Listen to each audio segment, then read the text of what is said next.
Okay, so Don, why don't you tell us your name and spell it? My name is Donald Ames, Donald Ames. Okay, and you should look at me instead of the camera. Okay. Just as better. Okay, Don, why don't you tell us a little bit about where you were before the war and how you came to work on the Manhattan Project? Okay, I was a farm boy. I went to the University of Wisconsin where I earned my way through school. Of course, the tuition was only $32 a semester. And in 1941, after December 7th, the university went on speed time, and they gave us the opportunity to stay in school, but we had to take 1-year courses in 12 weeks. And we had to take 3 of those courses in order to stay in school. And we would be classified 1AS. So I finished up my... Can you explain 1AS is? 1AS, 1A was to be drafted right away, and 1AS is a student, 1A student. I finished my work up in December of 1943, and then I took the first job offered me because my draft board said you won't be drafted until March. So I took a job at Atlantic Refining in Philadelphia at the junction of the Schuylkill and Delaware Rivers, and I was there for 3 months, or actually close to 3 months. And then I got my draft notice, went down to Penn Square, where the draft board was, and I was standing in line with about at least 200 people, 2 other men. And a man came down the sidewalk, a GI, hollering a name, and I didn't pay that much attention, but my friend who was standing with me said, "Hey, that's your name. Wonder what they want you for." And so I raised my hand, and he said, come with me. So I went with him to a room there inside City Hall, and they swore me in as a member of the Enlisted Reserve Corps. They gave me a ticket to go to the University of Chicago, actually a ticket to go to Chicago on the Pennsylvania Railroad, and money to stay for the trip, and told me to call this phone number when I got into Chicago. When I arrived in Chicago, I called the phone number. It was on a Saturday at night. I called the phone number. They told me to stay in the YMCA downtown. I stayed there, and on Monday morning, I was told to report to the Armory on Cottage Grove Avenue between 53rd and 54th Street, which I did. And when I got there, they said, "Oh yes, we've been expecting you." And I waited about a few minutes, and it was a GI, and he said, "We have a person coming over from New Chem to get you." New Chem turned out to be a building that the University of Chicago had built on their tennis courts for this project, for the metallurgical labs. I got there, and the fellow that came to get me, the courier, was a man that I'd known in graduate. He was a graduate student when I was an undergraduate, so it was an old person from the University of Wisconsin. So I went in I was escorted into the laboratory, and they said, "Oh, your clearances, you've been cleared." Now, I was born in Canada, but I'd already been cleared. And so I went in, and a professor that had taught me as a freshman interviewed me and told me about what the metallurgical lab was about and what they were trying to build.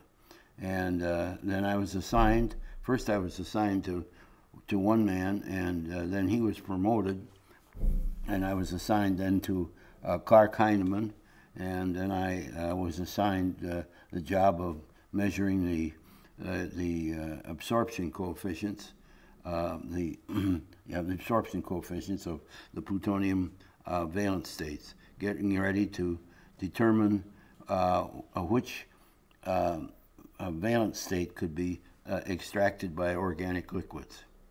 So that's what I worked on. that was I worked on that, and then I was assigned other things like measuring the half-life of plutonium-240, and also finding out what the half-life of radium was, so that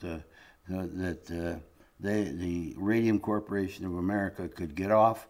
They could get off Groves's back, because they were accusing Groves of storing radium against them. See, they had the uranium ore that Groves bought for the project. It was located in Long Island in a warehouse there. I had forgotten the number of tons, and he bought it with the idea of using only the uranium and giving the radium back to the Radium Corporation. Why they wanted the radium was in hospitals before the piles, they used radium to generate radon. Its daughter is radon, and then it's a gas, so you can pump it off the radium, and you can get the daughters of that, which are beta and gamma emitters, and you can use those for irradiating people with cancer. And that's what was done early on. So what I did was I determined the half-life of radium, and I also developed a rapid method for measuring the radium concentration in solutions. And I was a GI. I was inducted into the Army because I was just barely 21. I was inducted into the Army in July, and I was sent to Camp Claiborne to learn basic training, and I got none. I got kitchen police. That's what I got for 4 weeks until they finally found my orders and sent me back to the University of Chicago, or to the Met Labs there, which I started working again on the same things that I'd been working on before as a civilian. And I stayed and then I had difficulty because I was only given $21 a month minus $7.50 plus $65 a month, and then that was for subsistence. And you couldn't live in Chicago. I couldn't rent any apartments, so I was a member of an organization called Gamma Alpha, and I went to the faculty members and asked him to let me be steward of the house. I invited several other GIs in there. In the wintertime, we couldn't afford coal, so we had a hot water system.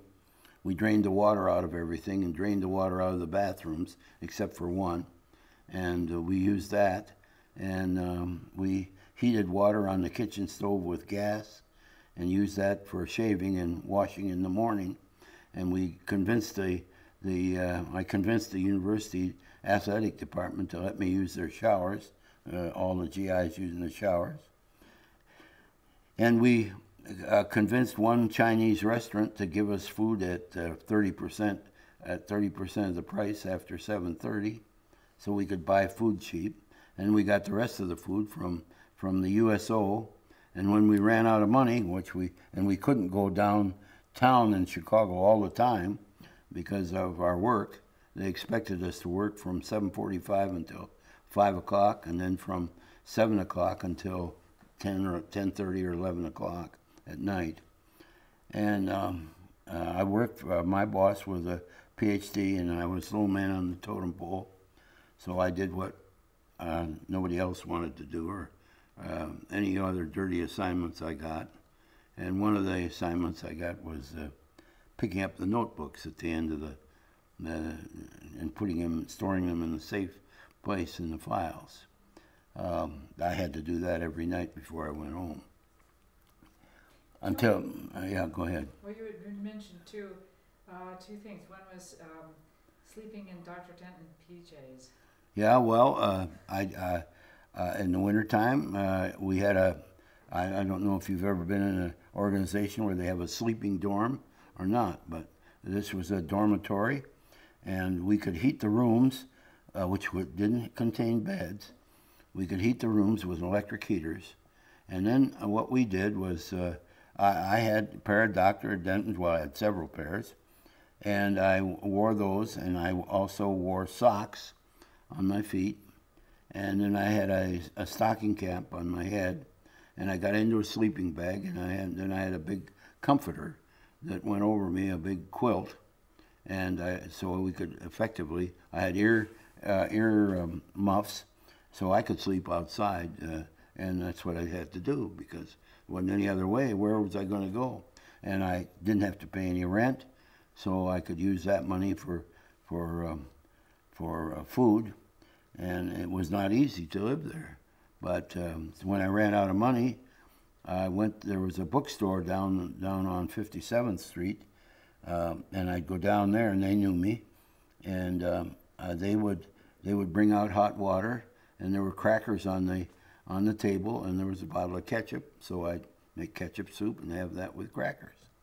So that's what I had sometimes for subsistence. You told me that Arthur Holly Compton was replaced by someone who took... Farrington Daniels. He took pity on us. Yes, he did. Can you start that again? Because I may have been... Well, Farrington Daniels was a professor at Wisconsin, and I had known him because he had me, I had him as an instructor in physical chemistry, and he taught me how to write reports, and he saw that the GIs were not being paid enough to subsist in Chicago, and he and his wife were very gracious and had me to dinner several times, as did a couple other people from Wisconsin, some other professors that I knew, and he wanted to know how I made it. Well, I told him what I had. Now I didn't feel that it was that I was being discriminated against. I mean, I felt that here I was a GI, and I was doing what I was trained to do. Some of these other guys were trained not to do this. They were trained in other fields, but they were carrying guns. And so I thought I was doing all right. My boss always asked me every 3 months, how are you getting along? And I told him, well, I make it. I'm still living. And he wanted to know, how do you eat? Well, I said, I get along that way. And Farrington Daniels saw to it that when the next group, there were two groups of enlisted reserve people. Ones that were not 22, they were drafted in June of 1944. Then the next group that was drafted was those who were drafted in July, early in 1945, before the Trinity shot. The Federal Draft Board said that anybody that was under 29 would be drafted. And so that's what happened. Now those people, they never had to go to basic. What they did, Daniels had arranged so that when they were drafted, they were sent to a draft center, which happened to be Fort Sheridan right there in Chicago. And they went up there on a Saturday, and they were inducted, and they came back as T4s. And T4, of course, the salary of T4, you get along very well in Chicago with salary of T4. Can you tell me about Glenn Seaborg and his discovery of plutonium? Well, yeah, he discovered it. Well, he didn't. I mean, his graduate student and his postdoc, his graduate student Art Wall, who I know very well, and Joe Kennedy, who I knew casually, worked with Seaborg, and they bombarded the uranium with neutrons, and that produced uranium-239. Yeah, it was 238. Produced U-239. Then that decayed by beta emission to Neptunium-239, which also decays by beta emission to plutonium-239. And a guy named Abelson and Segre had discovered Neptunium, and so Seaborg just pushed it further, just asked him to push it further, and he got plutonium. And then, of course, the assignment for the Met Labs was given to Compton, even though Seaborg was at California, and Seaborg had to move to Chicago to be head of that organization. And he married Lawrence's secretary.